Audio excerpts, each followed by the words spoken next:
जावेद बाजवा का ईरानी फौज के सरबराह से टेलीफोनिक राब्ता।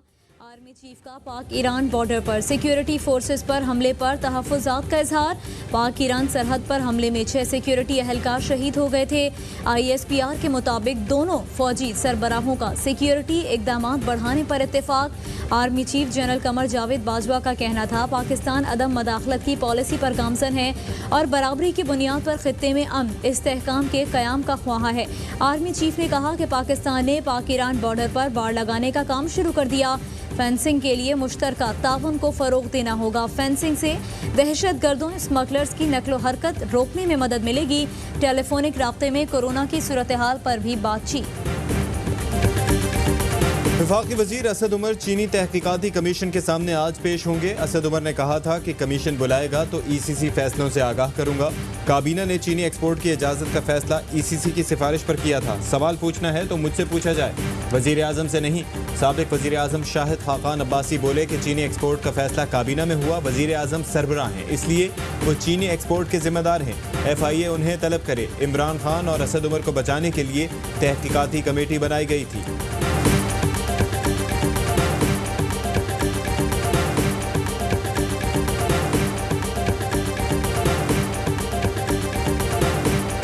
वज़ीर आज़म इमरान खान की ज़ेरे सदारत वफाकी काबीना मुल्की मुआशी और सियासी सूरत हाल पर गौर करेगी। काबीना को कोरोना की सूरत हाल और हुकूमती इक़दाम पर ब्रीफिंग दी जाएगी। वफाकी काबीना ECC के गुज़िश्ता इजलास के फैसलों की तौसीक़ करेगी। काबीना की कमेटी बराए तवानाई के फैसलों की तौसीक़ भी एजेंडे में शामिल।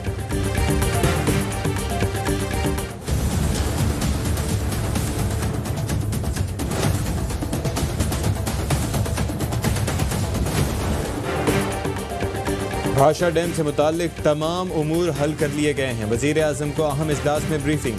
डैम की तामीर से 16,500 मुलाजमतें पैदा होंगी। 4,500 मेगावाट सस्ती बिजली पैदा होगी। वज़ीर आज़म की डैम की तामीराती सरगर्मियाँ शुरू करने की हिदायत। इमरान खान ने कहा कि काम के दौरान मकामी मवाद महारत के इस्तेमाल को तरजीह दी जाए। इजलास में वफाकी वज़रा और मुआविन खुसूसी बराए इत्तलात आसिम सलीम बाजवा की शिरकत।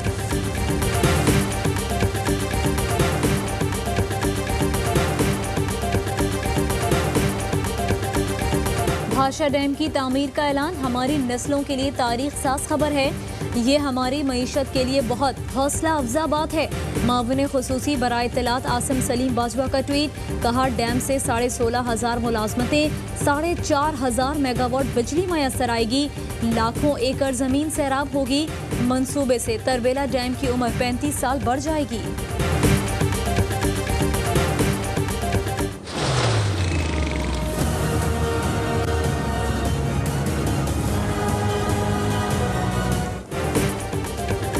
अवाम के मसाइल देखते हुए लॉकडाउन में नरमी की। वज़ीर आज़म कहते हैं कि मुल्की मुआशी सूरत हाल और दीगर मुल्कों के हालात का जायज़ा ले रहे हैं। कोरोना सूरत हाल पर इजलास में कहा कि दुनिया को एहसास है कि लॉकडाउन वक्ती अमल है, हिफाजती इक़दामात को नज़रअंदाज नहीं किया जा सकता।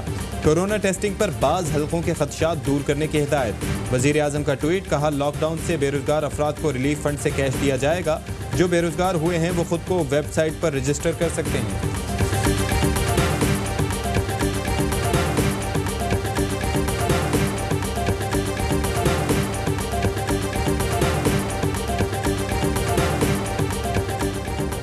वज़ीर आज़म साहब जो इस मुल्क का वज़ीर सेहत भी है, सेशन में मौजूद नहीं है। He doesn't think it is part of his job. और आज बेहतर होता अगर वज़ीर आज़म साहब खुद हाउस में मौजूद होता। ये सियासत का वक्त नहीं, कौमी यकजहती की ज़रूरत है। बिलावल भुट्टो कहते हैं, वज़ीर आज़म पाकिस्तान के वज़ीर आज़म बनने को तैयार नहीं, वो सिर्फ PTI के वज़ीर आज़म बने हुए हैं। अफसोस, सिंध से ताल्लुक़ रखने वाले अवाम की किरदार कुशी की गई, गालम गलोच की गई। कहा गया सिंध के अवाम की जहालत की वजह से कोरोना लग गया। मुराद सईद का बिलावल भुट्टो को जवाब। कहा, लॉकडाउन लाहौर पेशावर में कामयाब, सिंध में नाकाम रहा। सिंध हुकूमत ने कहा लाखों राशन बैग्स दिए, लेकिन वो किसको मिले आज तक नहीं पता। आपसे सवाल किया सेहत का बजट कहाँ खर्च किया, तो चैनल के खिलाफ पूरे सिंध में वॉल चौकिंग कर दी गई।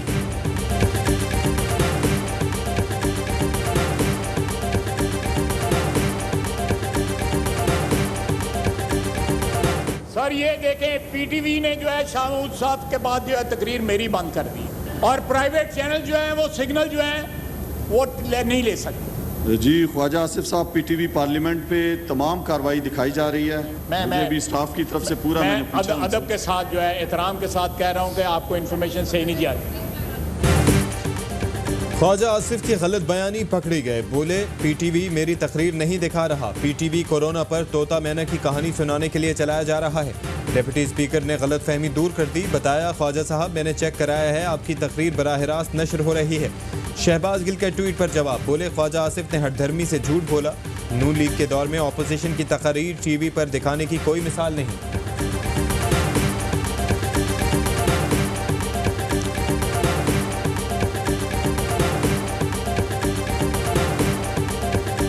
कराची में गुज़िश्ता रोज़ खुलने वाली मार्केटों में SOPs की खिलाफ वर्जी पर वज़ीर आला सिंध का नोटिस, समाजी फासला न रखने वालों के खिलाफ कार्रवाई की हिदायत। कहते हैं आज खुद मार्केटों का दौरा करूंगा।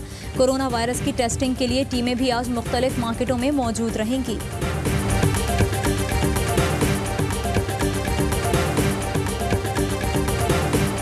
लॉकडाउन को शायद ऐसे शो किया गया कि जैसे वो इसका वाहिद इलाज है। लॉकडाउन वबा के फैलने की रफ्तार को कम करता है। कोई मेडिकल एक्सपर्ट, कोई सोशल साइंटिस्ट ये नहीं आज कह सकता इतनी देर के लिए आप लॉकडाउन रखेंगे तो ये वबा खत्म हो जाएगी।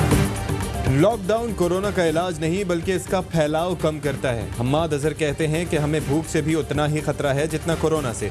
सूबों से मिलकर मुत्तफिका फैसले किए जाते हैं। लॉकडाउन कितने दिन होना चाहिए इसका अंदाजा कोई नहीं लगा सकता। इजलास में अरकान की मास्क और दस्ताने पहनकर शिरकत, समाजी फासलों का एहतमाम। डॉक्टर की हिदायत पर अपोजिशन लीडर शहबाज शरीफ इजलास में शरीक नहीं हुए। चेयरमैन सेनेट के ज़ेर सदारत ऐवान बाला का इजलास आज होगा।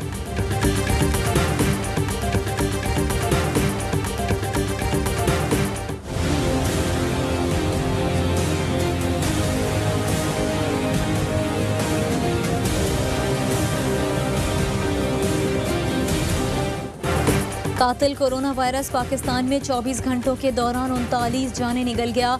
जाँ बहक होने वालों की तादाद 706 हो गई। मुल्क भर में कोरोना से मुतासिर 22,820 मरीज ज़ेरे इलाज से जायद हो गए। साबिक वज़ीर आला कायम अली शाह की बेटी डॉक्टर नुसरत कोरोना से मुतासिर, बहन नफीसा शाह ने तस्दीक कर दी।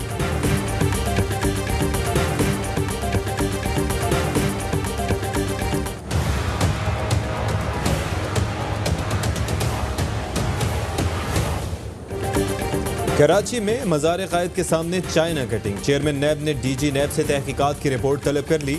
मकतूल न्यूज़ एंकर मुरीद अब्बास समेत दीगर के टायरों के जाली कारोबार पर फ्रॉड की रिपोर्ट भी तलब।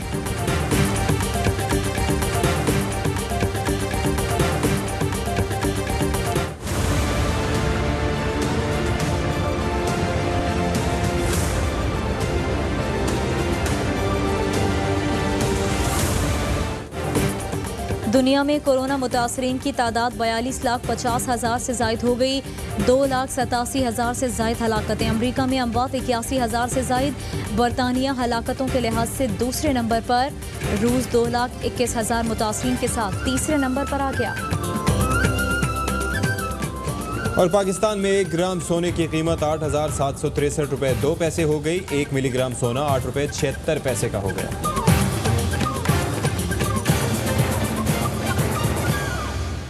अस्सलामुअलैकुम। हेडलाइंस